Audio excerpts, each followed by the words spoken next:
tu sautes, je saute. Rappelle-toi, on se l'était promis. Toi et moi, c'était pour la vie.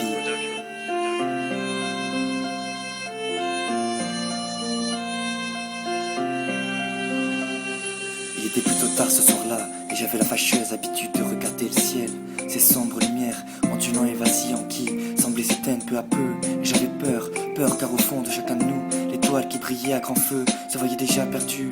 Mes pensées se tournaient alors vers toi. J'avais gardé ta lettre, tes mots gravés sur un papier doré. Des mots de désir, de passion et d'ivresse, mais aussi de plaisir, d'émotion et de faiblesse. Malgré tout tu souffrais, je le savais. Tu me rassurais sans cesse, essayant d'arrêter, d'éviter de chavirer mes stupeurs et mes inquiétudes perpétuelles. Tu demeurais sans voix, tu te redressais, des larmes en trombe. Mais je n'en doutais pas une seconde, qu'avoir-tu bébé, je te connais bien plus que tu ne le penses. Je suis le fragment de tes peines, le lien uni sans foi et confiance. Je suis le soutien, la patience et le temps. J'ai construit tes jouissances mais aussi ton désespoir. Tu n'avais pas peur toi, et tu continuais sans te préoccuper de rien, rayant tout espoir. Tes inconscientes chutes m'horrifiaient, tu me rendais heureux, malgré l'absence qui s'engageait et restait cependant obligatoire.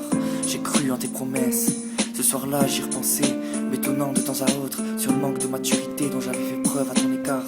Relevant chaque détail, réfléchissant et réagissant sur la moindre ponctuation qui se transforme en déraison. Et c'est là que je me suis rendu compte que je t'avais dorénavant perdu entièrement, complètement, que c'était irrévocable.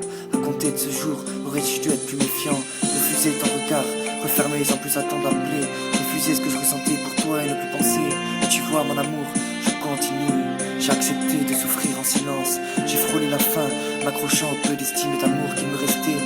Après ça, pourrait-on dire qu'on est heureux, vivant chacun de notre côté dans l'ignorance, faisant régner la haine et la vengeance. J'ai été sali, trahi et délaissé, seul sans défense, emportant mon âme, mon cœur et l'espoir avec. Tu riais, je résistais contre cette vie d'instabilité amoureuse dont je faisais effectivement preuve. Tu n'avais pas le droit de me faire ça, mais tu ne te rends même pas compte du mal que tu me fais. Tu m'as rayé définitivement de ta vie. Et après tout, qu'est-ce que la vie? Vivre dans les martyrs et la déchirure, sans cœur.